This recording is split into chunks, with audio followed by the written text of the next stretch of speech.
Hola, bienvenidos a otro episodio de Delirio. Hoy otra vez, afortunadamente, estamos con Sandra Reyes. Muchas gracias.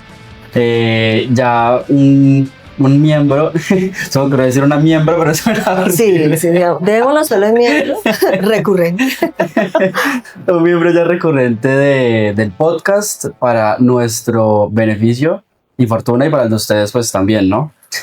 Hoy vamos a hablar sobre la homosexualidad trabajada pues en diferentes autores, en la obra más bien de diferentes autores, que fue un tema pues que se nos ocurrió a los dos, no sé de dónde nació, la verdad. Estamos hablando creo que de Vallejo. De Vallejo y de las literaturas transgresoras. Sí, y de un libro que yo le presté la última vez que nos vimos, que es Lo llamaré amor, de Pedro Carlos Lemos, también, que justamente pues trata sobre una infancia y un desarrollo, digamos, de un niño pues homosexual con su madre.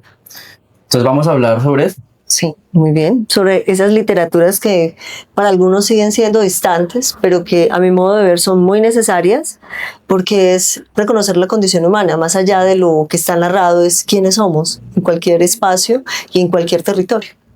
Sí, coincide por lo general ese factor de que quien escribe sobre homosexualidad o con ese dentro de la homosexualidad pues es homosexual, pero también lo hablábamos ahorita antes de grabar, que no es necesariamente se debe ser homosexual para hablar sobre esa experiencia, ¿no? Así como un homosexual también puede hablar o inventarse un escenario, una novela, escribir algo de ficción sobre alguien que es heterosexual. O sea, digamos que no existe tal limitación desde lo experimental a lo mental, ¿no? No debe ser un encasillamiento, además porque tenemos muy claro que las obras literarias, pues quien narra el desarrollo en sus personajes puede tener la posibilidad de desarrollar cualquier mundo posible. Es más, uno se puede dar a la tarea de pensar que han existido autores que han narrado en voz femenina. Y ha ocurrido lo mismo con la literatura homosexual, como lo mencionas, personas que son heterosexuales que pueden tener un escenario, y lo mismo con quien es homosexual. O sea, es evitar esos encasillamientos y volver a lo que dijimos. Es simplemente condición humana, sentir amor, sentir frustración, sentir que la vida para todos a veces tiene unas condiciones de peso, de dolor. Y eso es lo que hace la literatura. Por eso no esperamos que sea un marco, sino que nos permite. Sí, digamos que también eso pasa en la novela, ya entrando en materia de Pedro Carlos Lemos, que es su primera novela. Bellísima. Me pareció muy buena y muy emotiva, muy conmovedora. Y es que él no tiene esa estructura, no se encasilla, digamos, en una estructura fija de novela, y también me coincide en algo, digamos, con Vallejo, es el tema de los diálogos y cómo manejar los diálogos, que carece de muchos diálogos, lo cual a mí me gusta mucho en la novela. No me gustan mucho los diálogos. Vallejo decía que era, no me acuerdo cuáles eran las palabras exactas, probablemente algo mucho peor. Sí, de lo que vas a decir. Lo que voy a decir.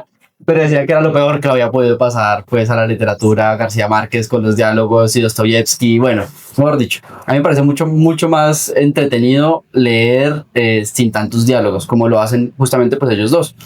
Pero digamos que en esa novela de Lo llamaré amor hay como ciertas imágenes, ciertos eventos de su vida o de su desarrollo que permiten entender cómo va cambiando y cómo se va transformando ese niño que comienza a sentir y ver el mundo de otra forma, ¿no? Cuando ve hombres y le atraen los hombres, y por qué cuando canta las partes de las canciones en femenino y se da cuenta que solamente puede hacer eso en el baño y que no lo puede hacer afuera porque está mal, pero que las mujeres sí pueden cantar en masculino y los hombres no en femenino, ¿no? Sí, empieza a descubrir precisamente esas distancias.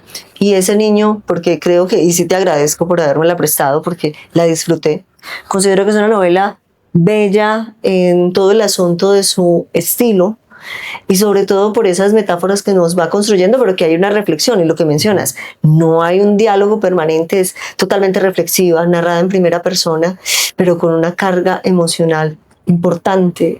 Yo te mencionaba en clase que en definitiva hay unas imágenes que se me quedan, esa protección hacia una madre, esa posibilidad de ser tan empático, pero también el extrañamiento, ¿cierto?, de la figura del padre que se va alejando y que aparece en sus momentos más importantes, está ahí en presencia, pero no con la vinculación afectiva que tiene con la madre, a quien siempre está protegiendo, a quien anhela. Es maravilloso lo que hace el autor en la novela.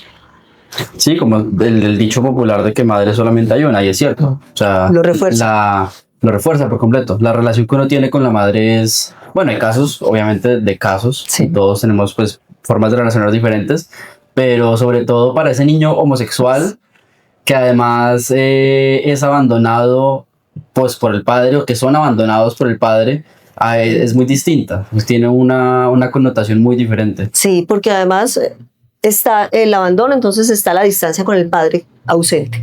Pero con la madre se desarrolla ese nivel de protección, de cuidado, entonces casi es que se convierte en un rol no solo de hijo, sino del hombre que debe proteger, que debe evitar el dolor. Y a mí en la novela, de hecho, me conmovieron algunas de esas narraciones en la infancia y cómo inicia la misma, ¿cierto? Cuando no olvida el dolor de perder sus dientes y que a todos nos ha ocurrido, pero él lo hace no de manera natural, sino obviamente de golpe, el accidente, la caída. Pero marca el inicio de eso, de esa infancia, y nos lleva de una manera maravillosa, si puedo decirlo, a un hombre que empieza también en esa búsqueda de lo que ha carecido en la infancia, que uno podría decir, bueno, ¿dónde está la figura del padre? ¿Dónde está el amor, la relación, la seguridad, la confianza? Y empieza su narración con eso que está viviendo en el presente, que nos va a llevar precisamente a encontrarnos con unas escenas maravillosas, pero también con eso, que uno puede decir que es el amor. Ha sido la búsqueda permanente, la razón de ser de nosotros, ser buscar Sí, el amor. y que atraviesa también los otros autores de los que vamos a hablar. Digamos que los que usted va a mencionar no los he leído, debo reconocer, para mi vergüenza. Pero los vas a leer. Los voy a leer. Pero estoy un 90% seguro de que también el tema del amor atraviesa su escritura. Y en general en la literatura, pues el tema del amor, lo que usted decía sobre la experiencia humana, pues siempre está presente, ¿no? Digamos que es ¿cómo se dice? Una búsqueda permanente. Sí. Estamos determinados a eso, a encontrar el amor, y en estas literaturas y en estos autores que hoy vamos a tratar es como el rasgo, porque casi que es un reto mayor por la sociedad, por todo el ambiente que se narra en la novela, poder sentir un amor que sea honesto, un amor que no sea con condiciones, sino un amor pleno, que logre precisamente eso, una situación de satisfacción, de crecimiento. Podríamos decir que esa es como la búsqueda permanente de nuestros personajes de hoy. Sí, digamos que yo traje, o bueno, vamos a charlar un poquito de Vallejo. Yo soy fanático de Vallejo, además de su obra, de él. Sí, un enamorado de Fernando Vallejo.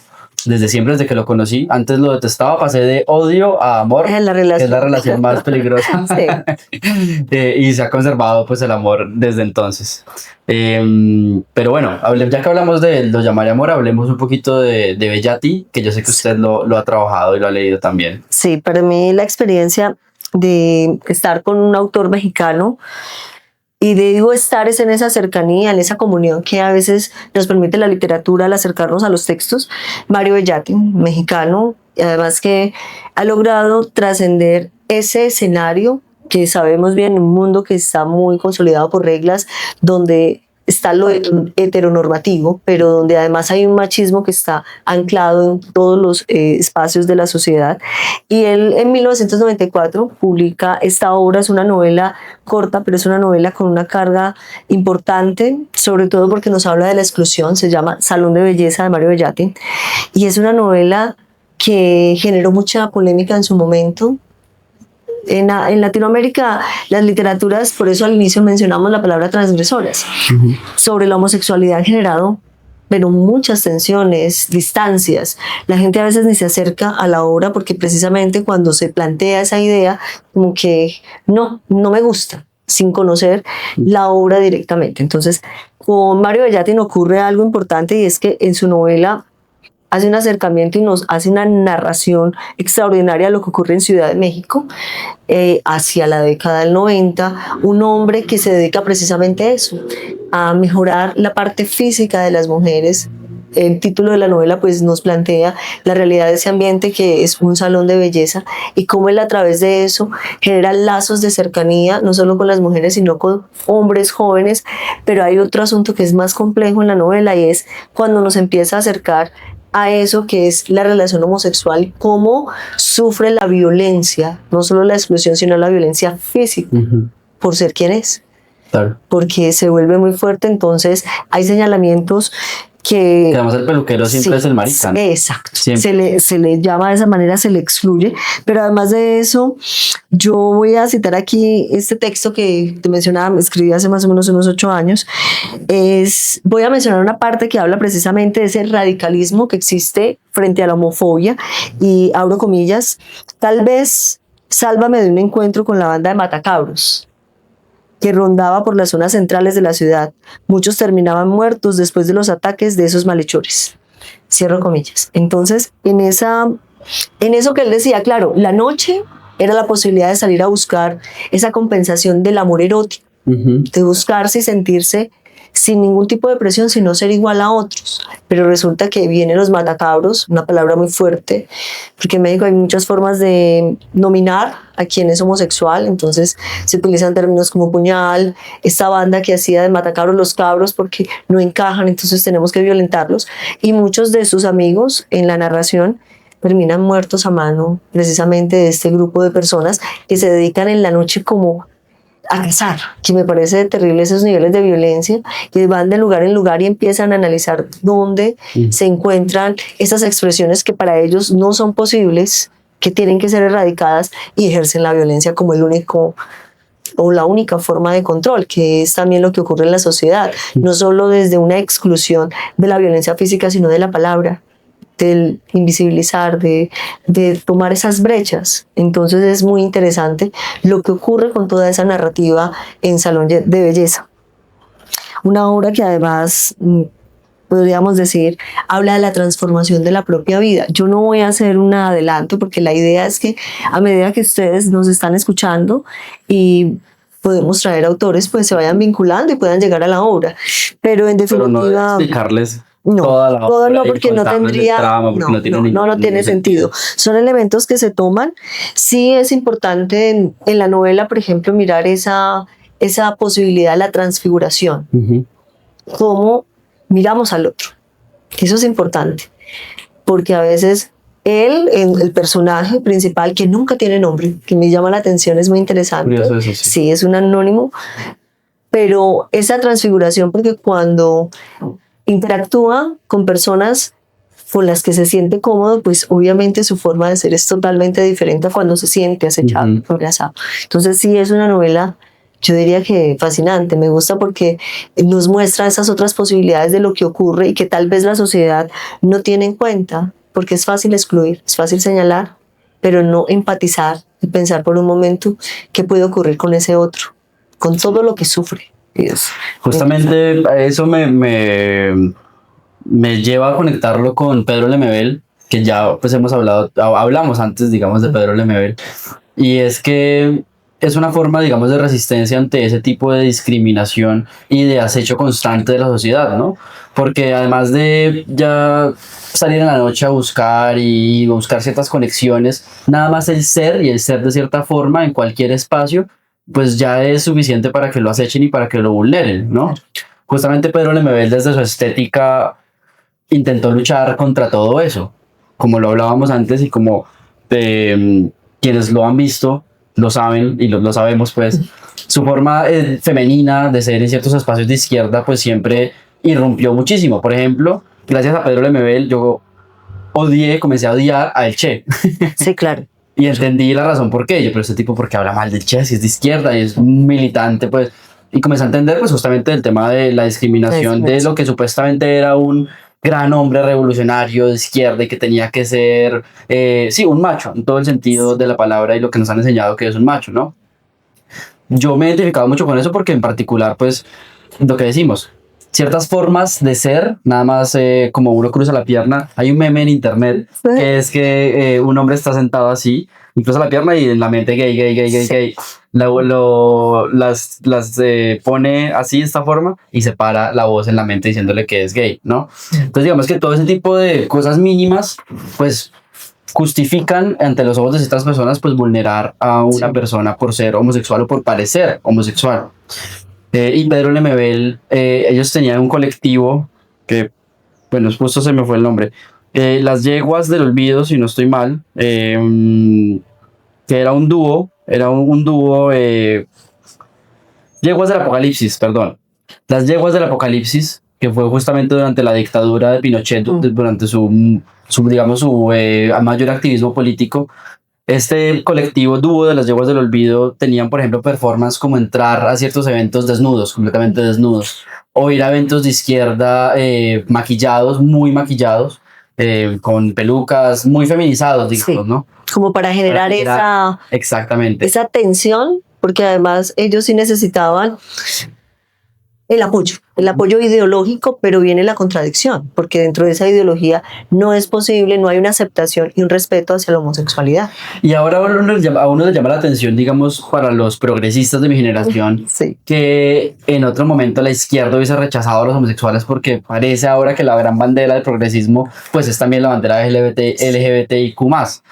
Y no, realmente la izquierda históricamente ha sido también tremendamente machista, Sí, homófoba y misógina, también muy excluyente. Sí. También el rol de las mujeres en la izquierda pues ha sido reciente. Muy reciente.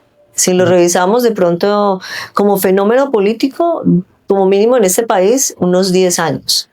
Pero realmente ha tenido una distancia. Entonces, sí, hoy se toman otras posibilidades desde lo ideológico, pero también es para buscar el apoyo, ¿cierto? Pero sí se desconoce que la razón o la génesis de esa ideología es la exclusión permanente. Y la exclusión, como lo mencionas, que generaba precisamente esas estéticas que irrumpían, que eran totalmente transgresoras para llamar la atención. Entonces, a mí de él, yo te decía que uno de sus textos más importantes y a mí me llena muchísimo es el Manifiesto por la Diferencia. Y es un texto donde precisamente hace toda esa, yo lo diría que es el desahogo, completamente. Porque realmente él quiere pertenecer, él tiene otra visión del mundo, viene pues obviamente de una dictadura, quiere romper con esa situación, pero no encuentra el lugar. Porque cuando quiere militar, pues viene el señalamiento, entonces no funciona, no sirve.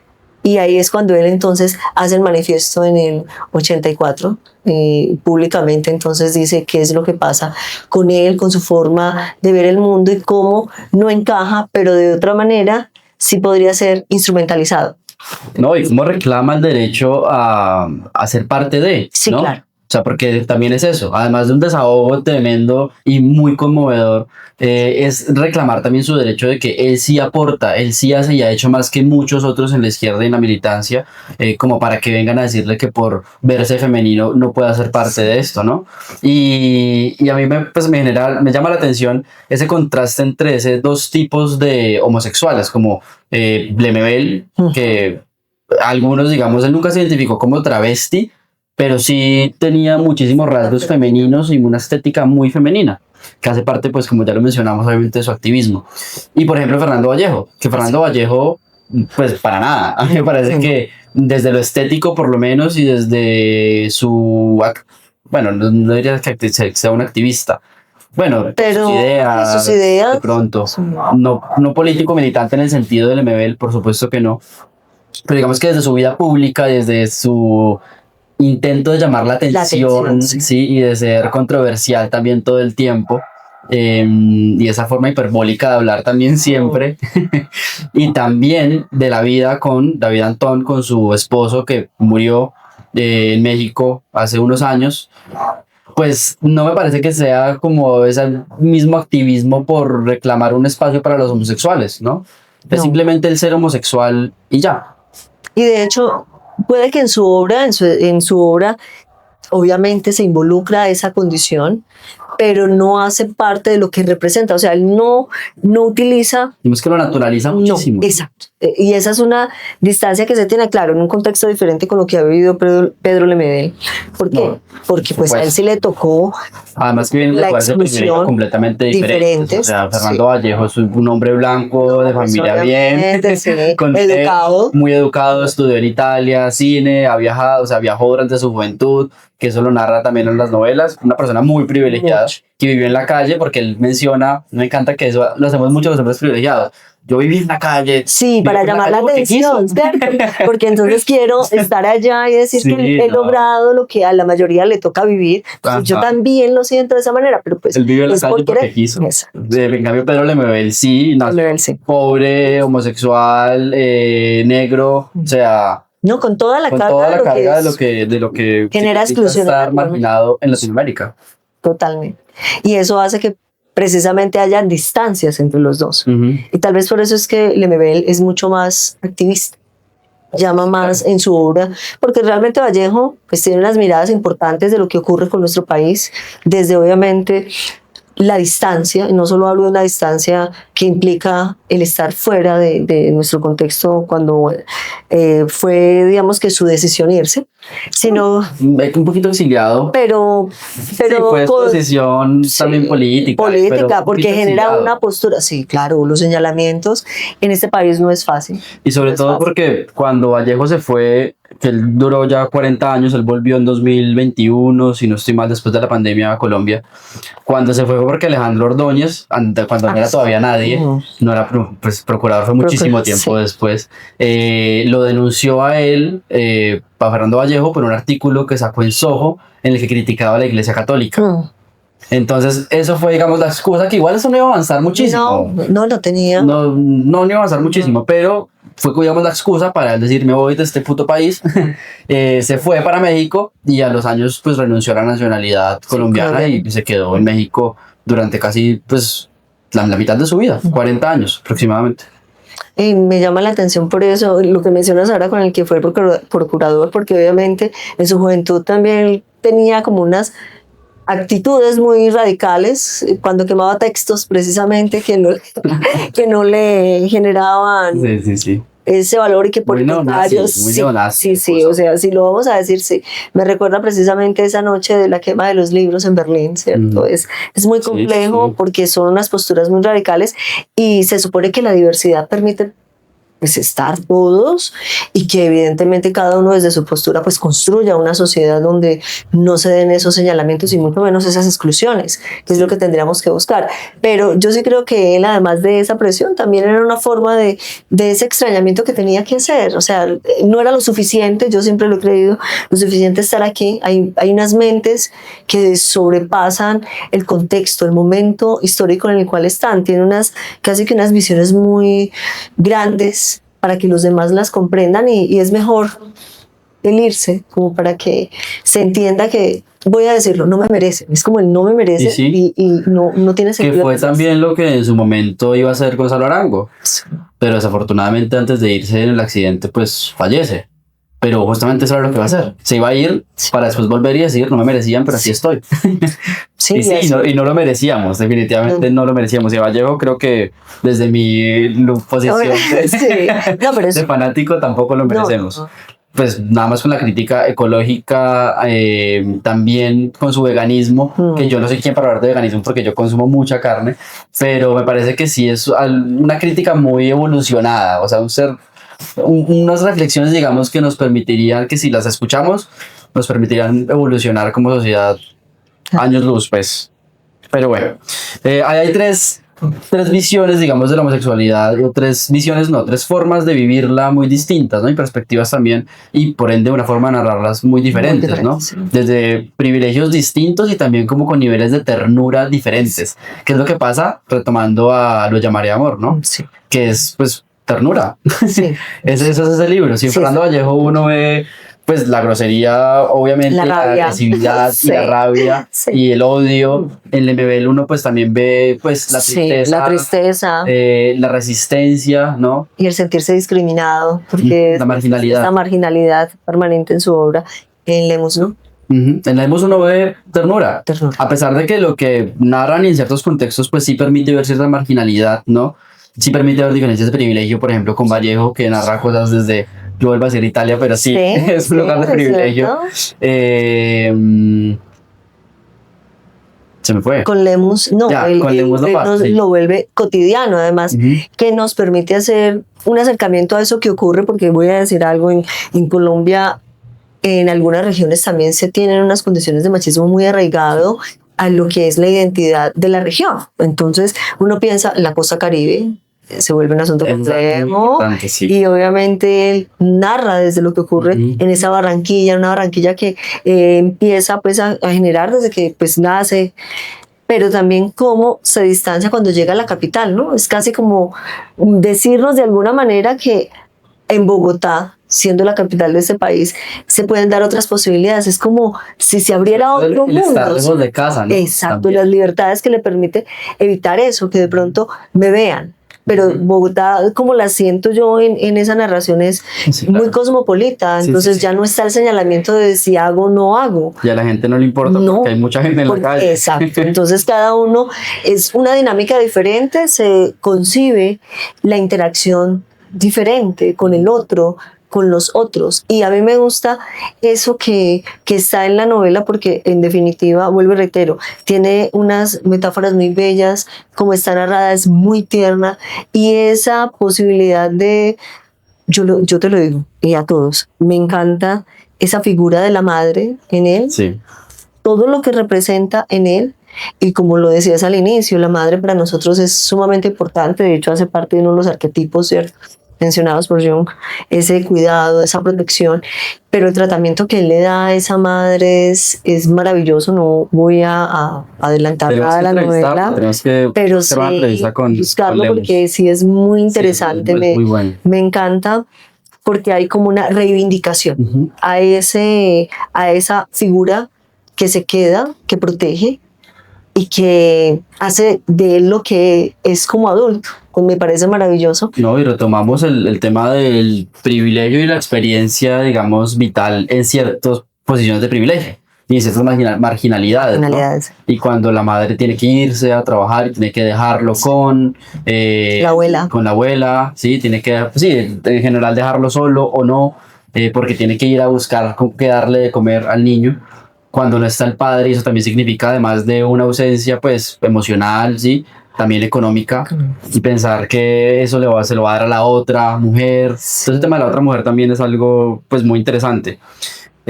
Hablamos ya de 3 hombres, sí, y usted me mencionó algo muy importante que además a mí se me había pasado, como suele pasar mucho, sí. Y como pasó hace poco también con una escritora colombiana que no la voy a mencionar, que estaba en un panel con 5 hombres hablando de la feminidad en la literatura y de la experiencia de la mujer. Era ya la única mujer y no mencionó nada, ¿no? Sí. Porque además también está privilegiada, se sentía privilegiada de estar en medio de la conversación de los hombres. Sí, claro. Pero usted me hizo caer en cuenta de hablar también de una experiencia pues desde lo femenino, desde una mujer. Sí.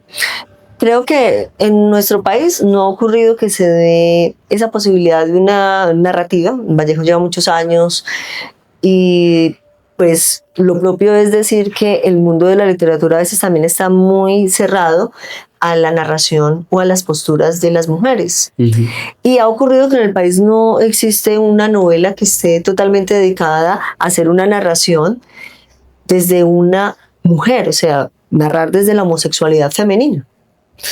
No sé qué ha ocurrido, si se da en algunas novelas, de pronto unas relaciones, pero no una novela que esté totalmente dedicada a eso, a buscar esa relación y a llevarnos a comprender cómo la sociedad también sigue siendo muy excluyente, discrimina, pero para este caso, y quiero llamar la atención, México, otra vez, tiene una obra maravillosa, tal vez la primera obra mexicana, así se le denomina, de literatura, que hace precisamente una narración de la homosexualidad femenina, se llama Amora de Rosa María Rothfield, y es una obra publicada en 1989, antes de Salón de Belleza. Y es una obra que sacude, en buena medida, pues. Uno podrá pensar, si sacude una obra de literatura homosexual masculina, ahora llevémosla al contexto de lo femenino. Y sorprende que haya sido hace tanto tiempo. Tanto tiempo, va a completar ya 40 años y es muy importante, sigue siendo muy valorada.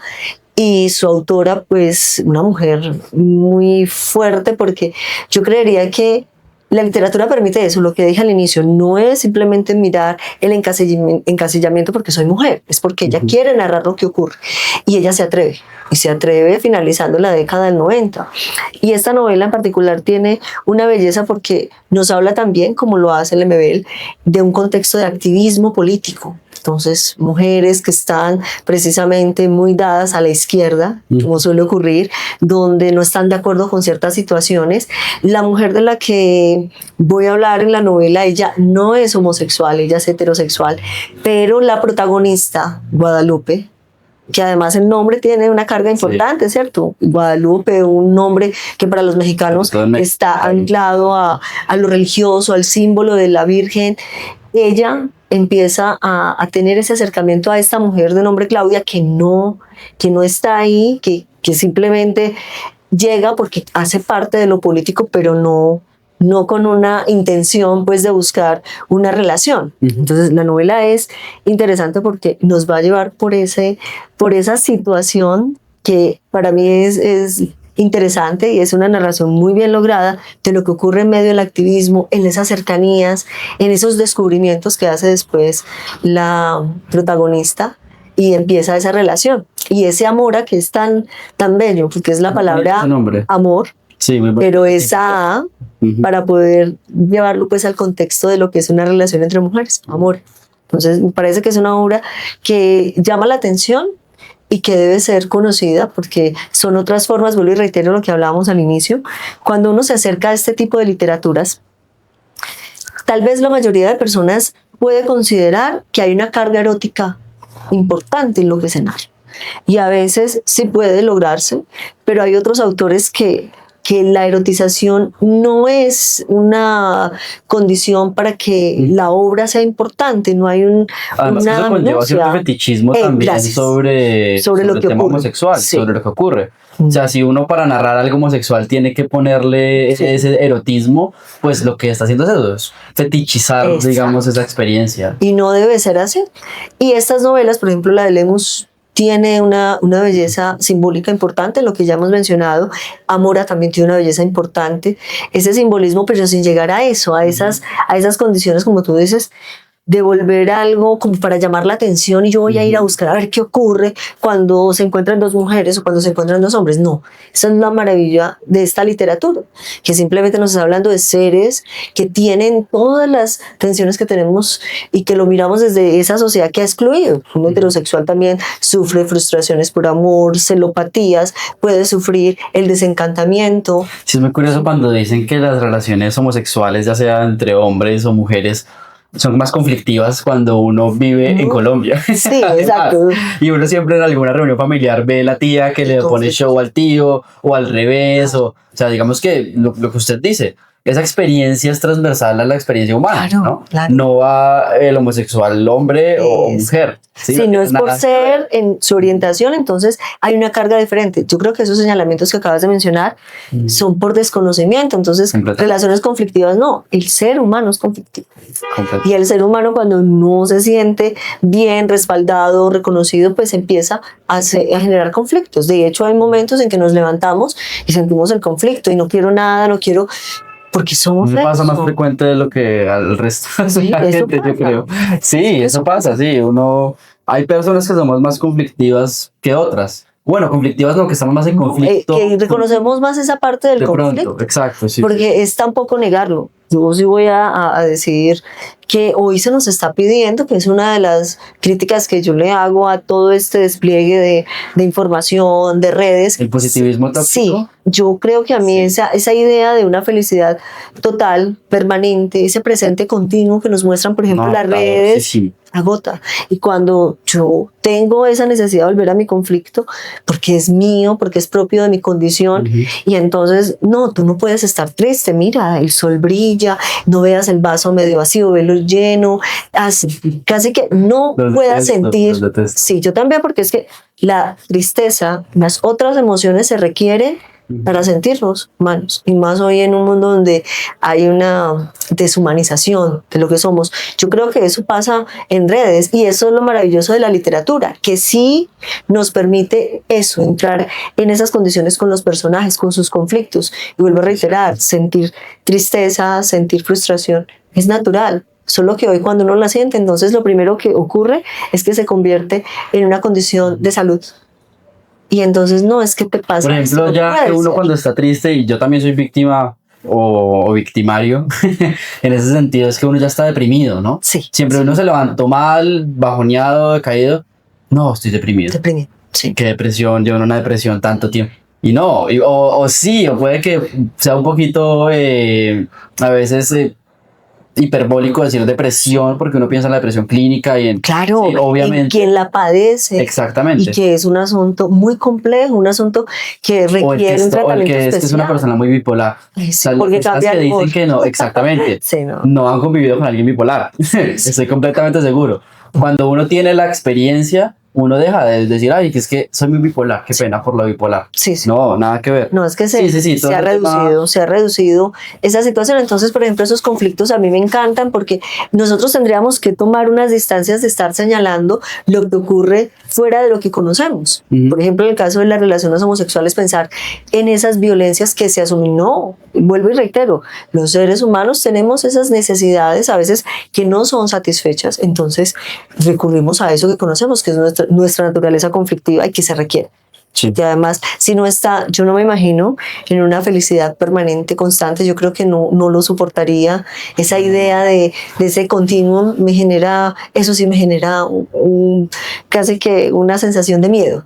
Porque pues no, hay que retornar a lo que somos. Y en estos autores lo vemos. En el texto de Rosa María Rothschild se nota, sin que quien lo lea, porque eso me ha ocurrido como profesora, pues obviamente yo he hecho lo propio en guiar ciertas estructuras de literatura para que los chicos también conozcan otras formas de narración, de acercamiento a lo que somos. Y hay muchos chicos que me dicen, no, yo ese texto no lo leo. Pero así, con esa postura. ¿Por qué no? Porque ese texto habla de homosexualidad y yo no quiero leer. Y entonces me toca... ¿Me enseñó Alejandro Ordóñez? También, claro. Claro, porque me toca entonces Lo que sí me ha enseñado usted a un Alejandro Ordóñez. A muchos. Por ahí unos 5 o 6 muy radicales. Entonces yo les digo, es que vamos a mirar, es una estética en la narración. Esto no convierte, no temas, porque no se trata de eso. Uno elige en la vida sus orientaciones. De pronto eso fue lo que me pasó con Vallejo, que lo leí muy chiquito y me transformó, me homosexualizó. Eso pensaría alguien que tiene unas limitaciones en cuanto a, y la literatura no está diseñada ni para que uno aprenda, ni para que uno... No, la literatura está ahí como una posibilidad de acercarnos a todos los mundos posibles. No, sí, me gustaría retomar eso de la literatura como una forma de profundizar en la experiencia humana, sí. Porque sobre todo eso pasa en este tipo de literatura, ¿sí? Que Lemus lo decía, que obviamente no le pasaron ciertas cosas tal cual, ¿sí? Que él, obviamente es una novela corta, claro. Entonces pues él magnifica, digamos, o lo pone de forma más poética, que él no habla así en su vida cotidiana. Sí. Uno sabe que sí. Así como Vallejo no putea todo el tiempo a toda la gente, porque, sí. y uno cuando lo ve en entrevistas se da cuenta que él no es así todo el tiempo como en sus novelas. Entonces sí es como un alter ego, pero es una que permite más bien profundizar en esta experiencia humana, ¿sí? Y yo creo que, como ya lo mencionamos antes, lo único que eso permite es construirse uno un poco más y abrir un poco esas puertas de la percepción de las que ya hablaba antes de Huxley, ¿no? Sí. Que después retomó de Morrison, ajá, claro, obviamente. Morrison. Y que se trata de poder ver el mundo de una forma distinta, ¿no? Que si logramos mucho abrir esas amplio, puertas, ¿no? de la percepción, pues se nos abre una cantidad infinita de posibilidades. Claro. Y tal cual, digamos que yo creo que es eso. Uno la percepción pues la abre y la construye conociendo ese tipo de experiencias y sobre todo este tipo de literatura. Me gusta que usted haya mencionado lo de la primera persona, porque es algo muy recurrente en Vallejo, criticar a esa escritura en tercera persona. Sí, porque se despersonaliza, porque toma distancia, porque no se siente... Ese Dios omnisciente, sí. Que además, lo que él dice, Dios, que se sabe la vida de los personajes y que tiene los diálogos aprendidos de memoria en su cabeza y que los puede recitar, que cuando uno lo escucha sí es un poquito absurdo, ese narrador en tercera persona omnisciente... Y además porque todos sabemos que él tiene también su distancia con lo religioso, el asunto religioso, entonces cuando lo equipara lo que es un Dios que observa, entonces por eso también su distancia, no es, y creo yo que las literaturas cuando son en primera persona es eso, es más íntimo, más personal, así hayan lugares donde se ficciona, porque pues obviamente, pero parte de esa experiencia, y reiterando es que no podemos tener un pensamiento tan encaja, ¿no? Pensar Sí. que una literatura o un autor homosexual entonces va a afectarme a mí en la forma de ver el mundo. Por No, el contrario. es un poco absurdo. Es A mí me muy parece absurdo. muy absurdo, pero hay gente que piensa así. Claro, porque Hay es gente que piensa por un desconocimiento general, porque hay un tabú todavía presente en nuestra sociedad, a pesar de que estamos en un momento de la historia donde la diversidad tiene una importancia, tiene un reconocimiento, la percepción ha cambiado acerca de lo que somos, las posibilidades de también hay un elegir. desbordamiento, ¿no? Sí, esa es la otra, y que ha generado también una saturación. Pero por lo menos Exacto. estamos en un momento de la historia que se permite, pero si hay personas que siguen manteniendo unas posturas muy radicales, yo creo que uno tiene que acercarse a todo. Para uno Sí, poder tener totalmente. una postura, uno tiene que acercarse a eso que puede ser para otros molesto, no, que no genera ningún tipo de satisfacción, pero que uno puede hacerlo por encontrar ahí formas de ver el mundo. Y lo que tú dices, la literatura que no fue creada para nada, sino, si a mí me lo preguntan, y como lo dije en el primer podcast, es para comprendernos mejor a nosotros mismos, para poder construir otros lazos de interacción y no desconocer. Es como cuando uno se acerca a una obra tan compleja como La náusea, ¿cierto? Sí, Que después la exacto. podríamos tratar y uno dice, bueno, ¿qué ocurre aquí con esas literaturas que son existencialistas? Y con muchas más que generan, son esas tensiones sobre el actual. Uno sí puede llegar a pensar eso, esas literaturas son maravillosas porque nos dan otra forma de ver el mundo. O, por ejemplo, uno, por ese escorte del libro El desasosiego de Pessoa, que también uno lee, pues, ese diario que escribe esos apuntes que a veces en una sola frase uno la tiene para todo el día y lo tiene pensando y pensando, oiga, pero Pero sí, ¿cierto? sí, ajá, Sí, esto, esa porque esto reflexión, me porque impactó sí, tanto. Y fue algo que, sí, uno se lo imagina tal cual. Me imagino al señor, como lo narra él en su atmósfera, en un café, reflexiona sobre su propia experiencia humana y sobre lo que le sucede. Y escribió una frase que lo identifica a uno completamente con lo que está viviendo en ese momento. Entonces, sí, es como una forma de, bueno, que es algo muy, una metáfora muy segura, pero como una forma de una conciencia humana muy grande. claro, Lo que es la este literatura. sería, sí. Y la ventaja que diría yo cuando uno se acerca no solo a un tipo de literatura, sino a literaturas de diferentes lugares, es que permite ampliar precisamente eso, la cosmovisión. Ujú. Eso que cree uno, pero que uno lo puede llegar a casi que a equiparar con otras realidades. Por ejemplo, cuando uno se va a literaturas asiáticas, Sí. son literaturas que el abordaje en los temas son muy diferentes Sí, sí. para lo que nosotros tenemos como un tabú. Y, por ejemplo, uno se queda perplejo simplemente con el hecho de la infidelidad, que es casi inadmisible, Sí. pero que ayuda a Es una forma comprender. de ver el mundo Claro, completamente completamente diferente. Entonces, eso permite la literatura. Y los autores que hoy tratamos, pues permiten ese acercamiento. Y vuelvo a reiterar, de hace 30, 40 años, tal vez Lemus es el más cercano, porque pues Sí, su cuando, texto, cuando publicaron Salón de Belleza, Lemus le faltó no, un año para nacer. para nacer, imagínate. Nació en el 95. El 95, o el de Rosa María Rothschild, que el Ujú. 89, Sí, sí, sí. y siguen siendo textos que primero no son conocidos ampliamente porque sigue existiendo ese tabú, pero sí son muy valorados desde la propuesta estética, son muy valorados, muy estudiados y son recomendados porque precisamente cambian la forma de interactuar con lo que está dentro de una sociedad y que se considera como los límites, porque lo que hace es que transgrede, pero esas transgresiones no son, como lo mencionabas ahora, que se van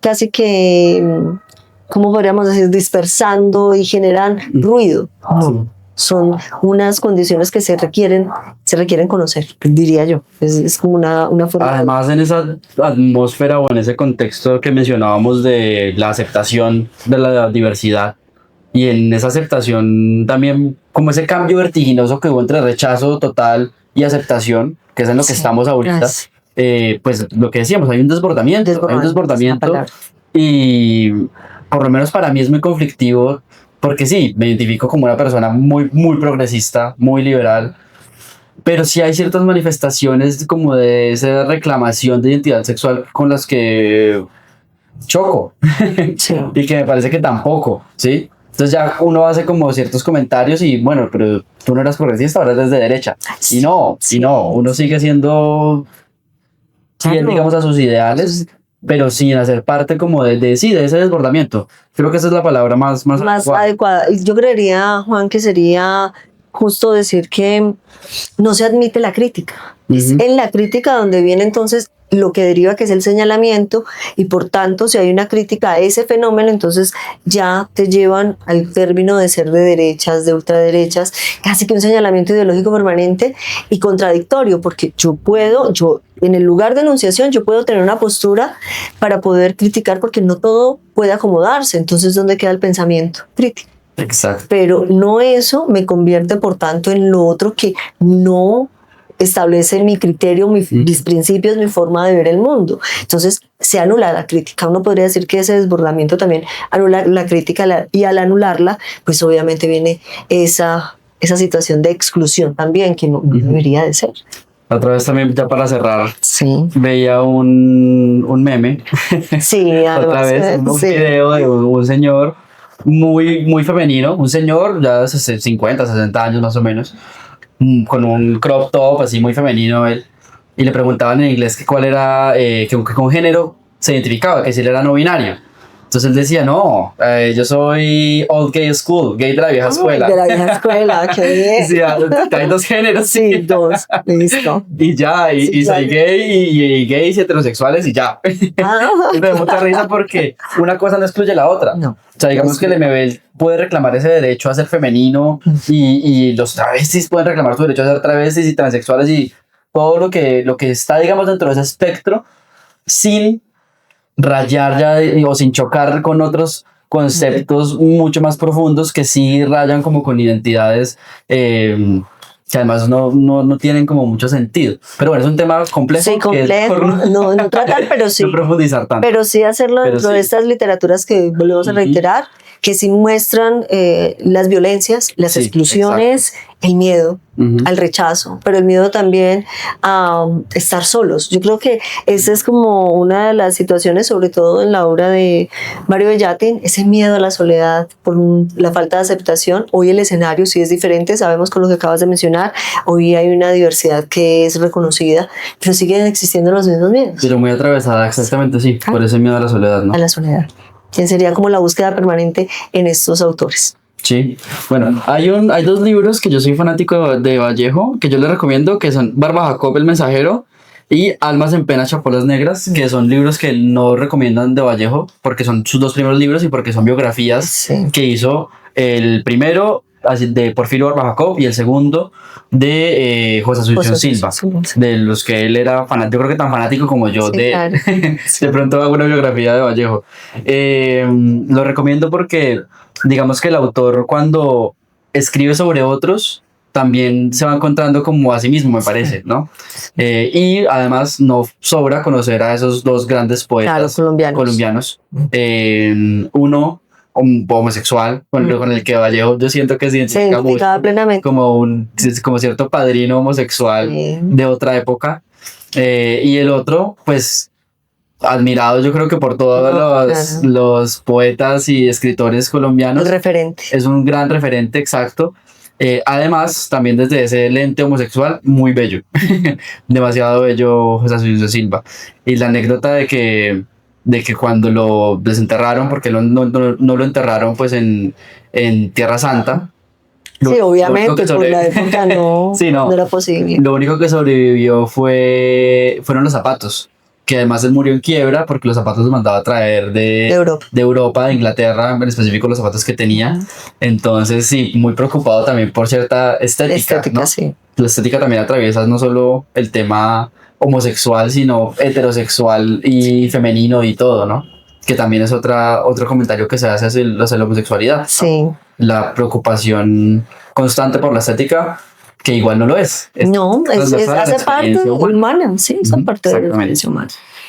¿Algo más por decir que se nos haya quedado? Pues no, las recomendaciones es que nos acerquemos a estas literaturas, estos autores. Yo creo, Juan, que en el blog podemos organizar un espacio para que se puedan descargar algunas novelas y que pues quienes nos escuchan y nos ven puedan acceder a estos textos que de alguna manera les van a cambiar la forma de ver el mundo. Anotado, sí, lo vamos a hacer. Apenas lo hagamos, lo publicamos en el Instagram para que vean el blog, para que lo visiten y vean pues también sobre lo que hablamos. Muchas gracias por escucharnos de nuevo. Los invitamos otra vez, nos sobra otra vez la invitación a leer a esos autores que son lo que ya hemos hablado antes, pues delirantes también en su momento y sobre todo este tipo de escritura, por lo que ya mencionamos muchas veces reiteradamente. Gracias por escucharnos y atrévanse a pensar qué sería del mundo sin Delillo.